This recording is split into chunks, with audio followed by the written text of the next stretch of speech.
The cantina fell silent as Commander Zefkar's mechanical arm slammed against the metal table, sending ripples through his drink. The grizzled Vorthan veteran's scarred face twisted with barely contained fury as he glared at the young recruits gathered around him. "You think war is glorious?" His voice carried the weight of 1,000 battles, each word dripping with hard-earned wisdom. "You think your advanced weapons and superior technology make you invincible?" The veteran's remaining natural eye, the other replaced by a cybernetic implant, swept across the eager faces before him.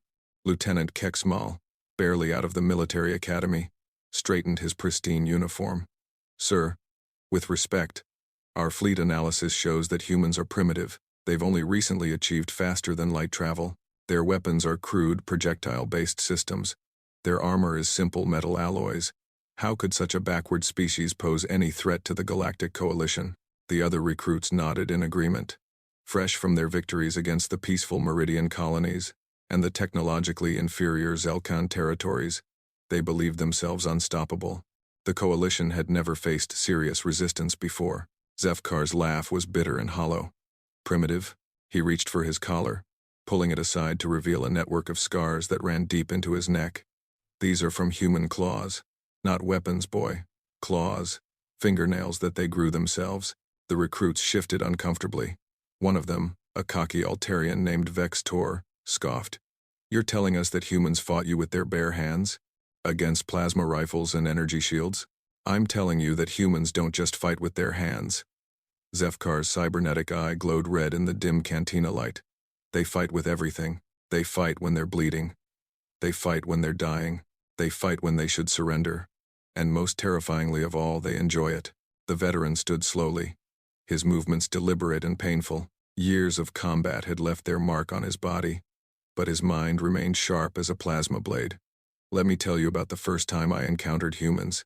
It was during the Kepler campaign, 7 years ago." The recruits leaned forward despite themselves. The Kepler campaign was legendary, a swift coalition victory that had added 12 systems to their territory. Or so the official records claimed. "We received intelligence about a small human settlement on Kepler 442b, maybe 50,000 colonists. Mostly farmers and miners. No military presence detected. Command decided it would be a perfect training exercise for new troops." Zefkar's voice grew distant as he relived the memory. "We were wrong about everything." He began to pace, his mechanical leg producing a soft whirring sound with each step.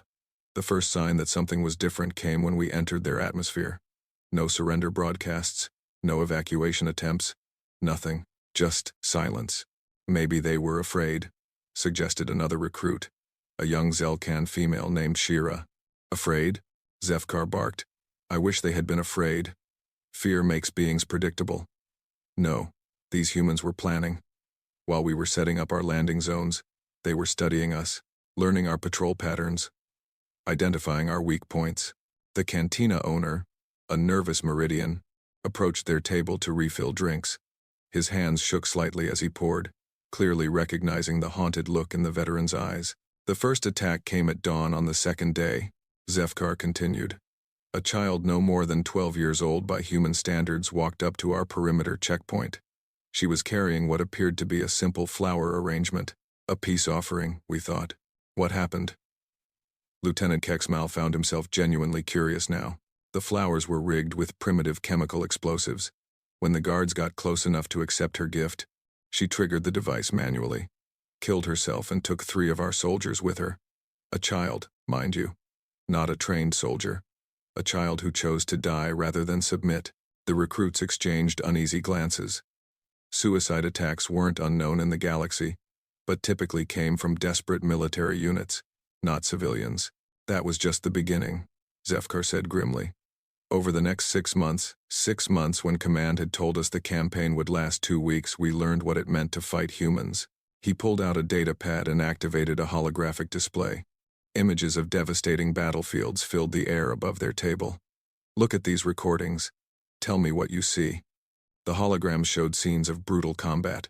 Coalition forces with their advanced armor and energy weapons faced off against humans using what appeared to be antique, kinetic weapons and improvised devices. Yet, in image after image, the humans seemed to be winning. "I don't understand," Vex Tor stammered. "How are they defeating energy shields with those primitive weapons? Because humans don't fight the way we do, Zefkar explained. We fight to achieve military objectives. We fight to minimize casualties. We fight according to established tactical doctrines. Humans fight to kill. Pure and simple. The veteran manipulated the hologram, zooming in on one particular battle scene. See this engagement? Standard coalition tactics would call for suppressing fire, advancement under cover, and systematic elimination of enemy positions. Watch what the humans do instead. The image showed a group of human soldiers charging directly into coalition lines, ignoring their own casualties, focusing entirely on getting close enough for hand-to-hand combat.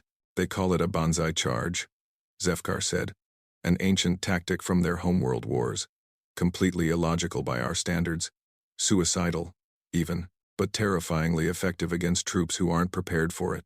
One of the recruits, a technical specialist named Corvex, raised his hand. Surely our armor provides protection against their primitive weapons? Zefkar's expression grew darker. Show him your back, old-timer, called out a voice from across the cantina. A scarred Altarian mercenary raised his drink in a mock salute. Gladly, Zefkar replied.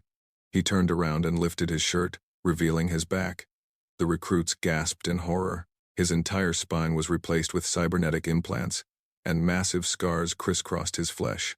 Human combat knife, he said simply, made from simple carbon steel, punched right through my energy shields and armor plating. The wielder was a human female, no taller than my shoulder, weighing perhaps half what I do. She should have been no match for me in close combat. How is that possible? Shira whispered. Because humans are evolved predators, Zefkar explained as he turned back around. Look at us, the Vorthan, Altarian, Zelkan, Meridian races. We evolved from herbivores or scavengers. Our natural instincts are to flee from danger, to avoid conflict, to seek peaceful solutions. He sat back down heavily. Humans evolved from pack hunters. Their ancestors chased prey across vast distances until it collapsed from exhaustion. They developed binocular vision for tracking targets. They developed throwing accuracy that borders on supernatural. Their hands evolved specifically for gripping and stabbing weapons. The recruits sat in stunned silence as Zefkar continued his lecture. But that's not the worst part. The worst part is their psychology. When most beings are wounded, they become less effective in combat. Pain distracts them. Blood loss weakens them. Humans become more dangerous when wounded. That's impossible, Kexmal protested. Injury decreases combat effectiveness. It's basic biology. For us, yes. For humans, injury triggers something they call an adrenaline response. Their bodies flood with natural combat stimulants. They become faster, stronger, more aggressive. Pain tolerance increases dramatically. I've seen humans fight effectively with injuries that would kill most of our species. Zefkar activated another hologram. This one showed medical scans of human anatomy. Look at their muscle density, their bone structure, their cardiovascular system. Everything about their physiology is optimized for violence. They can run for hours without stopping. They can go days without sleep. They can survive injuries that would be fatal to us. If they're so dangerous, how did we win the Kepler campaign? Vextor asked, though his earlier cockiness had completely evaporated. Zefkar's laugh was bitter. Win?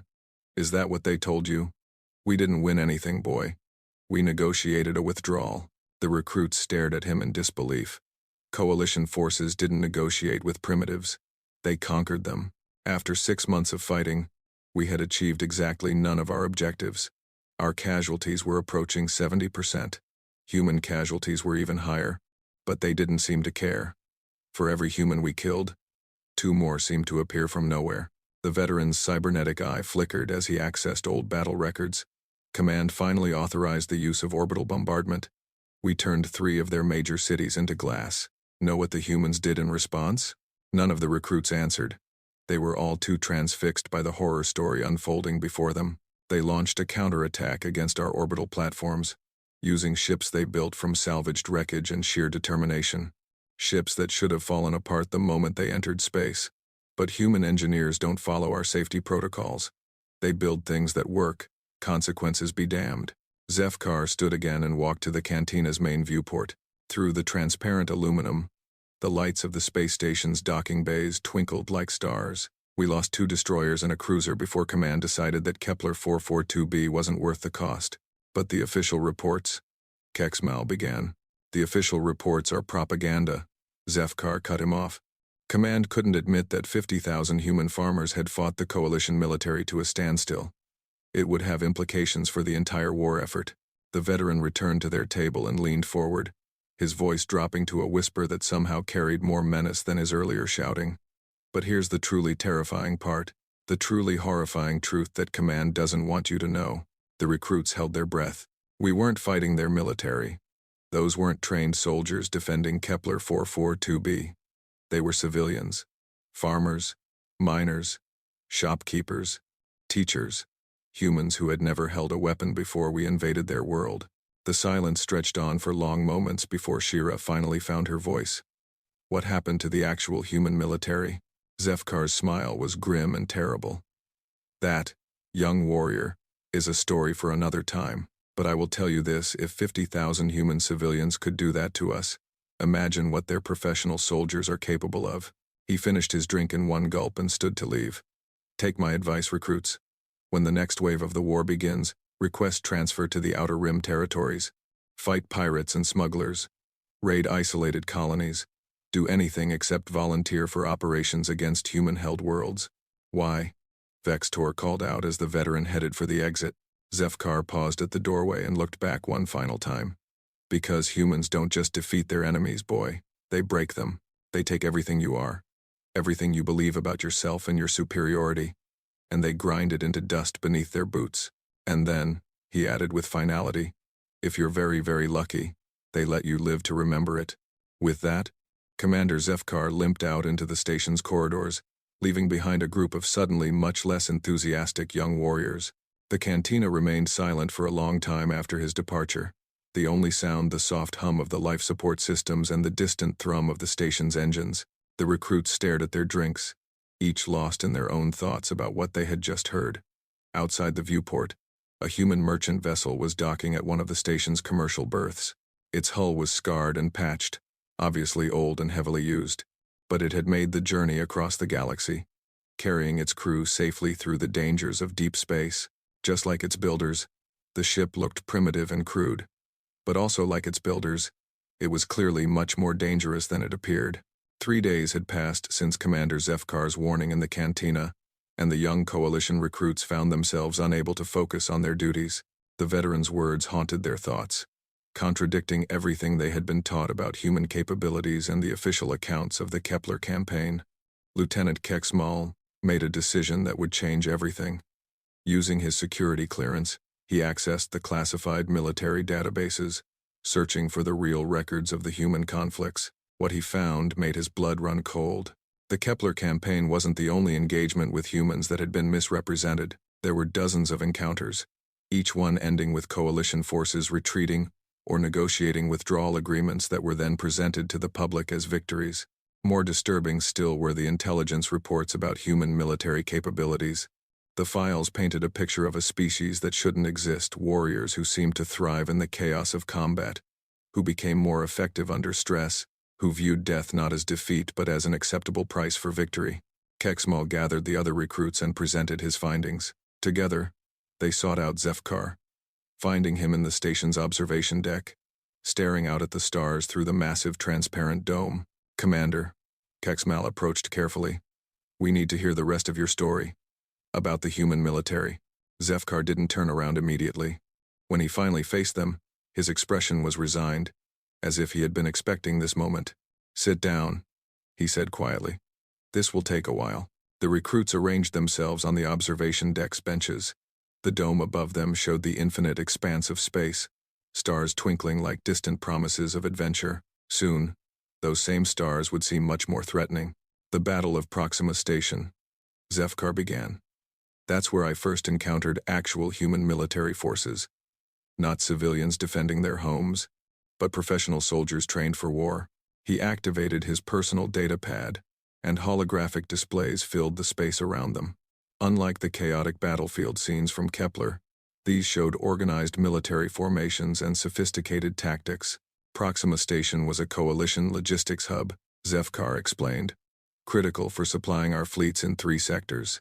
Intelligence reported that a small human strike force was planning to raid the station's supply depots, maybe 30 soldiers in a single ship. Command decided to use it as a training exercise.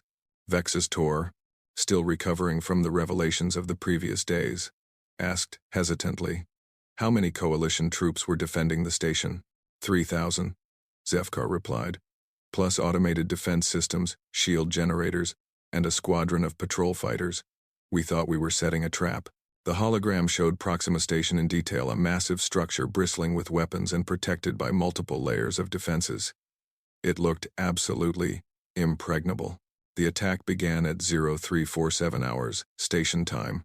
No warning, no demands for surrender, no preliminary bombardment. The humans simply appeared in our sensor range and began their assault. Zefkar manipulated the controls, showing the timeline of the battle. First, they launched what appeared to be a standard torpedo spread against our outer defenses. Our point defense systems engaged automatically, shooting down every missile. Command was already declaring victory. But, Shira prompted, sensing there was more to the story. But the missiles weren't carrying warheads. They were carrying human soldiers. The recruits stared at him in disbelief. Using missiles as delivery vehicles for troops was insane. The acceleration forces alone would kill most beings. Humans can survive acceleration that would liquefy our internal organs, Zefkar explained. Their bodies are built for stress that would destroy us. So while our defenses were busy shooting down their missiles, 30 human soldiers were already aboard our station. The holographic display showed the interior of Proxima Station, with red dots indicating human positions spreading rapidly through the corridors. They moved like ghosts through our ventilation systems, our maintenance tunnels, our emergency passages, places we never thought to guard because no sane being would try to navigate them during combat. But humans aren't sane by our standards. Zefkar zoomed in on one particular section of the station. I was commanding Alpha Company, responsible for protecting the main reactor complex. 47 veteran soldiers under my command, all equipped with the latest energy weapons and armor systems. How many humans attacked your position? Korvex asked. 3. The silence that followed was deafening. 3 humans, Zefkar repeated, against 47 coalition troops in a fortified position. By every tactical manual ever written, it should have been a massacre. And it was just not the way we expected. The veteran's cybernetic eye flickered as he accessed the battle recordings. Watch this feed from Security Camera 7. Tell me what you observe. The hologram showed a corridor leading to the reactor complex. Coalition soldiers in powered armor were positioned behind energy barriers, their weapons trained on the approach routes. Everything looked perfectly defensible. Then the walls exploded. Improvised explosives, Zefkar explained as the recruits watched in horror. The humans had spent their first 20 minutes aboard the station analyzing our defensive positions and placing charges. They didn't attack through the corridors, they created new corridors. The recording showed armored figures emerging from the smoke and debris. Even through the poor quality of the security feed, the humans' movements were fluid and purposeful. They advanced through the chaos with a coordination that spoke of extensive training and natural combat instinct. Notice how they move. Zefkar pointed to the display. See how they communicate without verbal commands? Humans evolved as pack hunters. They have an almost telepathic ability to coordinate their actions in combat situations. The battle was brief but devastating. Coalition soldiers who had trained for years in standard tactics found themselves completely outmatched by enemies who ignored every rule of conventional warfare. They used our own tactics against us, Zefkar continued. Our energy weapons are designed to penetrate armor at medium range, so the humans got close enough to use their primitive kinetic weapons at point-blank range where our shields were less effective. One of the humans in the recording moved with impossible speed, crossing 10 meters of open space while under fire and engaging 3 coalition soldiers in hand-to-hand combat simultaneously. Impossible, Kexmal whispered. No being can move that fast. Human combat reflexes are approximately 3 times faster than the coalition average, Zefkar stated matter-of-factly. Their muscle fibers contract more quickly. Their nervous systems process information more rapidly. When they enter what they call combat mode, they literally operate at a different speed than we do. The recording showed the human warrior defeating all 3 coalition soldiers in less than 30 seconds, using nothing but physical strength and a simple metal blade. But that's not the most frightening part, Zefkar said ominously. The most frightening part is their intelligence. He switched to a different camera feed, showing the station's command center. While one team was attacking the reactor complex, another team was here, accessing our computer systems. Not just randomly destroying equipment, systematically downloading our tactical databases, fleet positions, supply schedules, everything. They were studying us. Shira realized with growing horror. Exactly. Every engagement with humans makes them more dangerous because they learn from each encounter. They analyze our strengths and weaknesses, then develop countermeasures. What worked against them once will never work again. Zefkar showed them technical schematics, coalition weapons and armor with detailed notes written in human languages, pointing out vulnerabilities and suggesting improvements to human equipment. This intelligence was recovered from a human base we raided 6 months later. They had completely reverse-engineered our technology and found ways to defeat it using materials they could manufacture in basic workshops. The veteran stood and walked to the dome's edge, placing his remaining natural hand against the transparent surface. The Battle of Proxima Station lasted 4 hours. When it was over, the humans had achieved all their objectives. They destroyed our supply depots, captured our intelligence files, and eliminated 60% of our garrison. How many human casualties? Vextor asked quietly. None. The word hit the recruits like a physical blow. 30 human soldiers attacked a fortified position defended by 3,000 coalition troops and took 0 casualties. The human commander left a message for us in our own computer system, Zefkar said grimly. Want to know what it said? The recruits nodded, though they dreaded the answer. Zefkar manipulated his datapad, and text appeared in the holographic display written in perfect coalition standard, but with a distinctly human directness. To the coalition command, your tactics are predictable. Your soldiers are poorly trained. Your equipment is over-engineered and vulnerable. We could have killed everyone on this station, but chose not to. This restraint should not be mistaken for weakness. Withdraw from human space now, or face the consequences. Colonel Sarah Martinez, Terran Defense Force. The message hung in the air like a death sentence. That was the first time we realized the humans were holding back. Zefkar continued. Every previous engagement, every brutal battle we had survived, they had been showing mercy. Mercy? Keksmal's voice cracked. You call that mercy? Think about it, Zefkar said. 30 humans disabled a station defended by 3,000 soldiers without killing anyone. They could have targeted life support systems instead of supply depots. They could have triggered reactor overloads instead of computer theft. They could have slaughtered our entire garrison and we couldn't have stopped them. The implications began to sink in. If humans could achieve total victory without casualties when they chose to, what would happen if they decided to fight without restraint? Command's response to Proxima Station was to increase military pressure, Zefkar continued. They assumed the humans were bluffing, that their display of capability was some kind of psychological warfare designed to make us overestimate their strength. He turned back to face the recruits, and his expression was grim. They authorized Operation Cleansing Fire, a massive assault on the human homeworld itself. 12 coalition fleets, 400 ships, carrying enough firepower to sterilize an entire planet. Shira gasped. They were going to commit genocide? The official objective was pacification through overwhelming force, Zefkar replied.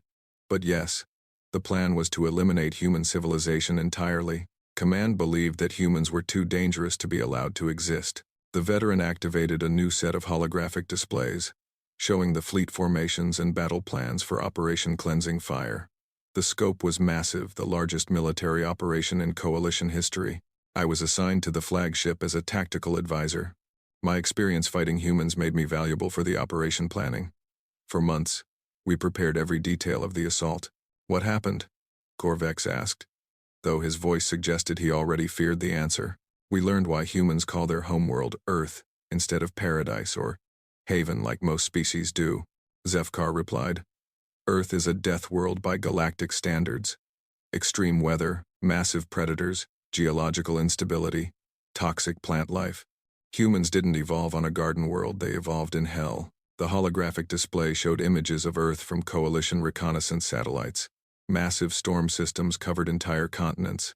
Mountain ranges that dwarfed anything found on civilized worlds. Oceans that could swallow coalition battle fleets without a trace. When our fleets arrived in the Sol system, we expected to find a few orbital defense platforms and maybe some primitive spacecraft. Instead, We found the humans had been preparing for our arrival. New images appeared, human ships unlike anything in the Coalition databases. They were larger, more heavily armed, and built with a brutal efficiency that ignored every safety protocol known to galactic civilization. Human warships don't follow our design principles, Zefkar explained. We build for crew comfort, redundant safety systems, and efficient operation. Humans build for one purpose: killing enemies. No luxury quarters, no recreational facilities, no non-essential systems. Just weapons, armor, and engines. The recording showed the opening moments of what Command had confidently predicted would be a swift victory. Coalition fleets in perfect formation approached Earth, broadcasting demands for unconditional surrender. The human response was immediate and devastating.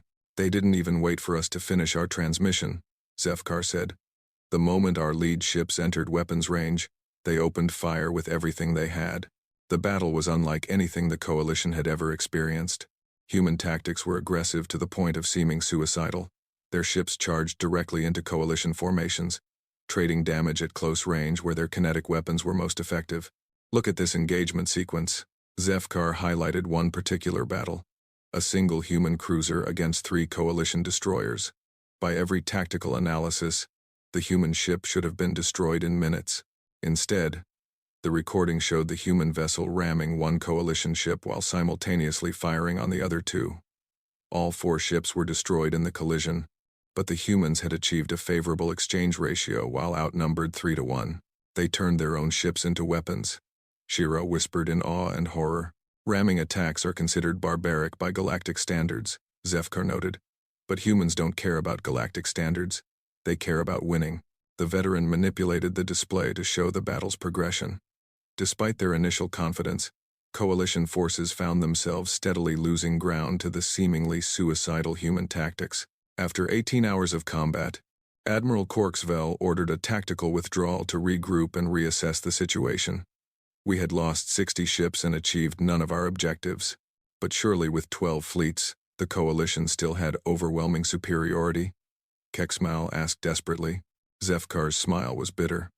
That's when we discovered that humans had been in contact with other species in our galaxy. Species that the Coalition had conquered or subjugated. Species that had been waiting for someone strong enough to stand against us. The implications hit the recruits like a thunderbolt. If humans had been building alliances with other species, if they had been sharing their military technology and tactics, the rebellion began that day. Zefkar confirmed their fears. Within 72 hours of the Battle of Earth, Coalition colonies and outposts across the galaxy came under attack, not just from humans, but from Meridian freedom fighters using human weapons, Zelkan resistance cells employing human tactics, even former Coalition species who had been considered completely pacified. The holographic display showed reports flooding in from across Coalition space. Red markers indicated attacks, uprisings, and full-scale rebellions. Within a week, the Coalition had lost control of entire sectors. Command realized that the war had changed completely. Zefkar continued. This was no longer about conquering a primitive species. This was about preventing the complete collapse of Coalition authority. He paused, letting the weight of that revelation sink in. And that, he said finally, is when the humans showed us what they're really capable of when they stop holding back. The observation deck had become their unofficial meeting place. For the past week, the young Coalition recruits had gathered here each evening to hear more of Commander Zefkar's revelations about the true nature of the human wars. Tonight felt different, though tonight felt final. Zefkar stood silhouetted against the starfield, his mechanical prosthetics gleaming dully in the reflected light from the station's hull. When he turned to face the recruits, his expression carried the weight of absolute defeat. "You want to know what humans are truly capable of?" he asked quietly. "Then let me tell you about the siege of Vorthan Prime." The recruits had heard of Vorthan Prime. It was Zefkar's homeworld, the military capital of the Coalition, and supposedly one of the most heavily defended planets in the galaxy. According to official records, it had never been threatened during the human conflicts. "Another lie," Zefkar said as if reading their thoughts. Vorthan Prime didn't just come under attack, it fell. Completely and utterly. In less than 36 hours, he activated his datapad. But this time the holographic displays were different. Instead of battle recordings, they showed tactical analyses and strategic assessments marked with human military symbols. By this point in the war, the Coalition controlled less than 40% of our former territory. The human alliance was growing stronger every day, with new species joining their cause and adopting their military methods. High Command was desperate for a decisive victory. The star charts showed the strategic situation: Coalition forces surrounded and under pressure from multiple directions, with human-led fleets advancing on critical systems. The decision was made to use our ultimate weapons, Zefkar continued, his voice heavy with shame. Planet killers. Weapons banned by every civilized species since the founding of galactic civilization. Shira gasped in horror. Planet killers were theoretical weapons of such destructive power that their very existence was considered a crime against all life. High Command believed that if we could destroy the human homeworld and their major colonies, the rebellion would collapse, even if it meant committing genocide on a galactic scale. But you said Vorthan Prime was attacked, Kexmal pointed out. How could humans have threatened your homeworld when they were the ones being targeted? Zefkar's bitter laugh echoed in the vast space of the observation dome. Because humans have something that no other species in the galaxy possesses, they understand warfare better than we ever could. While we were planning to destroy their worlds, they were planning to capture ours. The holographic display shifted to show intelligence reports marked with human analysis of Coalition military infrastructure, government centers, and strategic weaknesses. Humans don't just fight wars, they study them. Every conflict in their history has been analyzed, documented, and learned from. They understand concepts that we barely have words for: total war, asymmetric warfare, psychological operations, strategic deception. What do you mean? Vextor asked nervously. I mean that while Coalition High Command was focused on building bigger weapons and stronger fleets, humans were focused on understanding their enemies. They knew our psychology, our culture, our decision-making processes better than we knew ourselves. Zefkar manipulated the display to show a detailed analysis of Vorthan military doctrine, written in human languages, but demonstrating a complete understanding of Coalition tactical thinking. They knew that if they could threaten Vorthan Prime, the heart of Coalition military power, our leadership would panic and make critical mistakes. So they planned the most audacious military operation in galactic history. The display showed the human battle plan for attacking Vorthan Prime. It was impossibly complex, involving dozens of feints, diversions, and coordinated strikes across multiple systems. The attack began 3 sectors away, Zefkar explained. Human forces launched what appeared to be a desperate assault on our supply lines near the Rigel system. Every available Coalition fleet was deployed to counter this final offensive. It was a diversion, Shira realized. More than that, it was a masterpiece of strategic deception. While our fleets were engaged in what we thought was the decisive battle of the war, a small human strike force was approaching Vorthan Prime from an impossible direction. The star chart showed the human approach vector directly through the galactic core, a region of space considered impassable due to radiation, gravitational anomalies, and cosmic phenomena that would destroy any known spacecraft. Impossible, Corvex breathed. No ship can survive passage through the galactic core. No Coalition ship, Zefkar corrected. But human engineers don't build ships to be comfortable or efficient. They build them to survive and complete their missions regardless of cost. The display showed technical specifications for the human ships involved in the operation. They were heavily modified vessels with massive radiation shielding, reinforced hulls, and systems designed to function in conditions that would kill most organic life. The strike force consisted of just 5 ships carrying 200 human soldiers, against a planet defended by 50,000 Coalition troops, orbital weapons platforms, and planetary shield generators. How could so few troops hope to conquer an entire world? Kexmal asked. Though by now he was beginning to suspect the answer would be deeply disturbing. Because they weren't planning to fight 50,000 troops, Zefkar replied. They were planning to make those troops irrelevant. The holographic display showed Vorthan Prime's planetary defenses in detail, an impressive network of fortifications, weapon systems, and military installations that should have been impregnable. The human attack began at 0600 hours local time. But instead of targeting military installations, they struck our civilian infrastructure. Power grids, communication networks, transportation hubs, the systems that keep a modern society functioning. That's barbaric, Shira whispered. No, Zefkar corrected firmly. It's efficient. Humans understand that in modern warfare, Civilian infrastructure is military infrastructure. Cut the power, and your defense systems fail. Disrupt communications, and your forces can't coordinate. Destroy transportation, and you can't move reinforcements. The display showed the cascade effect of the human attacks. Within 6 hours, Vorthan Prime had been reduced from a functioning modern world to isolated pockets of resistance with no ability to coordinate their defense. But the truly brilliant part of their plan was psychological. Zefkar continued. They broadcast messages to our civilian population explaining exactly what was happening and why. They told them that coalition leadership had planned to use planet killers against human worlds, something that turned out to be absolutely true. The recruits felt a chill of understanding. If the general population learned that their own government was planning genocide, riots broke out across the planet, Zefkar confirmed. Not against the human invaders, but against coalition authorities. Citizens who had supported the war effort suddenly found themselves questioning everything they had been told. Within 18 hours, half our military had deserted their posts to protect their families from civil unrest. The other half were trapped in isolated strongholds with no way to communicate or coordinate their response. The veteran's cybernetic eye flickered as he accessed more painful memories. I was commanding the defense of the Strategic Command Center when the humans finally reached our position. By that point, our defensive perimeter had collapsed. Our communications were down, and we were completely cut off from the rest of the planet. How many humans attacked your position? Vextor asked, dreading the answer. 12. The silence stretched on for long moments. 12 humans against the entire coalition high command and their personal guards. It should have been impossible.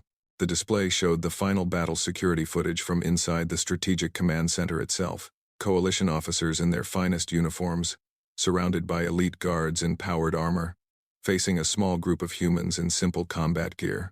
Watch this recording carefully, Zefkar instructed.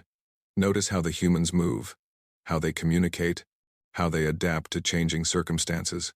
The battle was brief but decisive. The humans moved through the coalition defenses like a force of nature, each warrior covering the others in perfect coordination. Their tactics were simple but devastatingly effective. They identified key targets and eliminated them with surgical precision. See how they prioritize their targets? Zefkar pointed to the display. They're not just killing randomly. They're systematically destroying our command structure, our ability to organize resistance. Within 10 minutes, the Coalition High Command had been completely neutralized. Not killed, captured. The humans had taken them alive, along with all their intelligence files and strategic plans. Why capture instead of kill? Kexmal asked. Because humans understand something that we never learned, Zefkar replied. Dead enemies become martyrs. Living enemies can be made to serve your purposes. The final images showed coalition officers reading prepared statements denouncing the war effort and calling for immediate ceasefire negotiations. Their words carried more weight than any human propaganda could have achieved.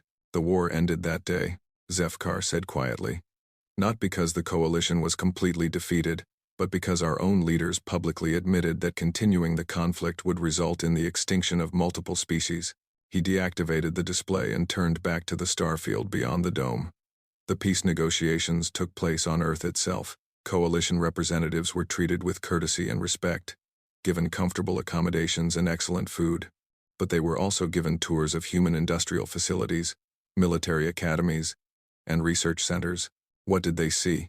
Shira asked. They saw that everything we had experienced was just the beginning, Zefkar replied.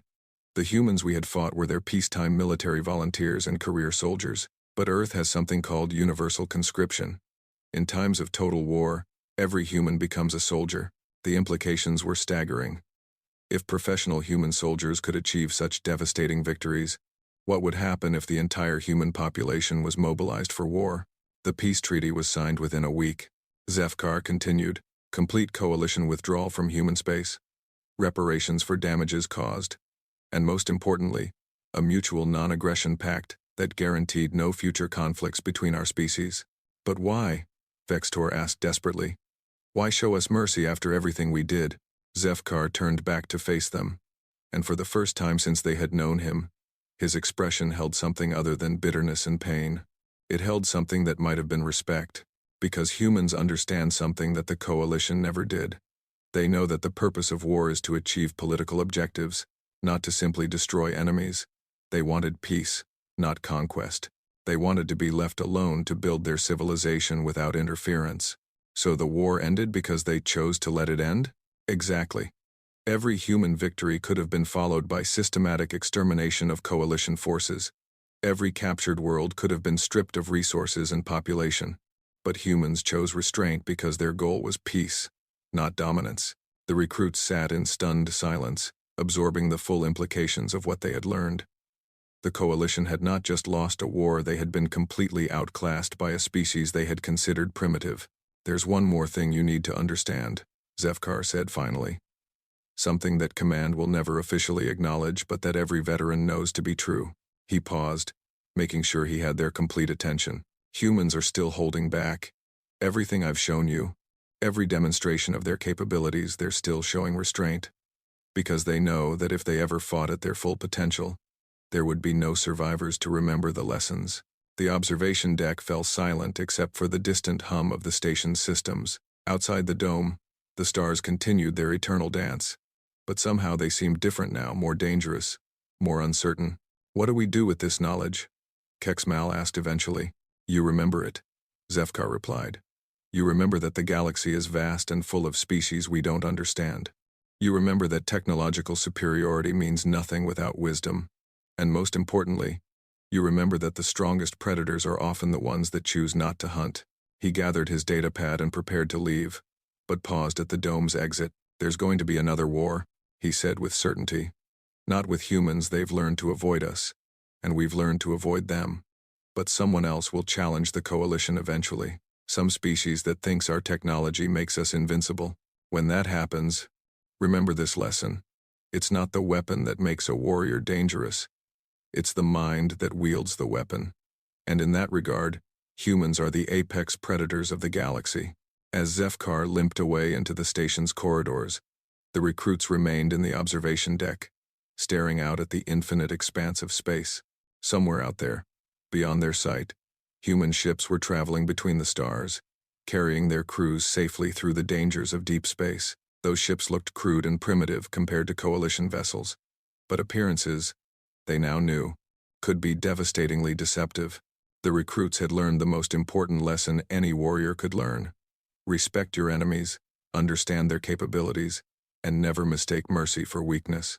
Because in a galaxy full of apex predators, humans had proven themselves to be the most dangerous of all, not because they could destroy everything, but because they chose what to destroy and what to preserve.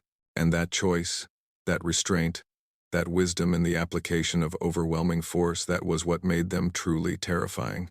In the months that followed, each of the young recruits would request transfers to peaceful sectors, far from any possibility of human contact. They would serve with distinction in various conflicts, but they would never forget the lessons learned in that observation deck. They had been warned by a veteran who had faced humanity's fury and survived to tell the tale, and they would carry that warning forward, ensuring that future generations understood the truth about the species that had rewritten the rules of galactic warfare through sheer force of will and tactical brilliance.